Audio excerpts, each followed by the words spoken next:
नमस्कार, आप देख रहे हैं अखंड भारत एक्सप्रेस। मैं पूनम सिंह। अब बढ़ते हैं आज की खास खबरों की ओर। आजमगढ़ ठगी पीड़ित जमाकर्ता परिवार तब जब संगठन के बैनर तले जिले के सैकड़ों ठगी पीड़ितों ने बुधवार 28 जनवरी 2026 को जिलाधिकारी उप जिलाधिकारी के माध्यम से माननीय मुख्य न्यायाधीश और सर्वोच्च न्यायालय सुप्रीम कोर्ट ऑफ इंडिया को एक खुला ज्ञापन सौंपा।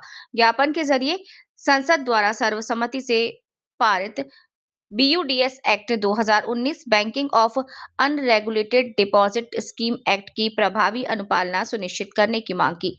ज्ञापन में कहा गया कि जिले और तहसीलों में बड़ी संख्या में ऐसे जमाकर्ता हैं जो विभिन्न अवैध अनियमित जमा योजनाओं के कारण अपनी जीवन भर की पूंजी गंवा चुके हैं। इसके बावजूद बीयूडीएस एक्ट 2019 के तहत ठगी पीड़ितों को मिलने वाले भुगतान गारंटी अधिकार के लाभ अब तक उन्हें नहीं मिल पाया।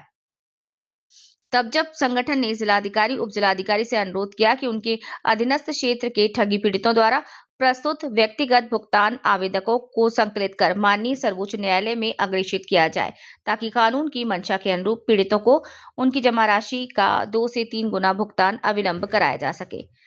संगठन ने यह भी मांग की है कि ज्ञापन के साथ संलग्न सभी भुगतान आवेदनों की एक-एक प्रति बीयूडीएस एक्ट 2019 के तहत नामित सक्षम प्राधिकारी को भी तत्काल भेजी जाए। इससे भुगतान प्रक्रिया शीघ्र शुरू हो सके और जिले और तहसीलों के पीड़ित परिवारों को वास्तविक राहत मिल सके।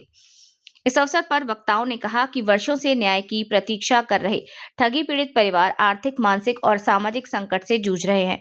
यदि कानून का समयबद्ध क्रियान्वयन किया जाए तो पीड़ितों को न केवल न्याय मिलेगा बल्कि भविष्य में भी ऐसी ठगी पर प्रभावी अंकुश लगेगा।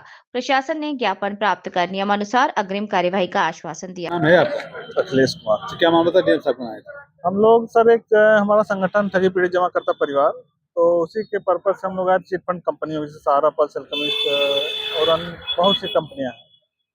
दो करीब करीब 300 कुछ कंपनियों को गवर्नमेंट ने बंद कर दिया है। बंद करने का मतलब ठीक है, बंद कर दिया, कोई दिक्कत नहीं, लेकिन उसका भुगतान तो होना चाहिए। अन्य गरीब आदमी को पैसा फंसा हुआ है, गरीब आदमी त्राही त्राही मचाए हैं, लेकिन सरकार को सुन ही नहीं रही हम लोगों का। तो इसीलिए हम लोग फिर ज्ञापन दिया गया प्रधानमंत्री, मुख्यमंत्री, प्रधानमंत्री और राष्ट्रपति महोदय के साथ साथ और मुख्य न्यायाधीश को दिया गया कि हमारे जो बर्ड्स एक्ट कानून 2019 बना है उस पर अमल किया जाए, उस पर कार्रवाई किया जाए।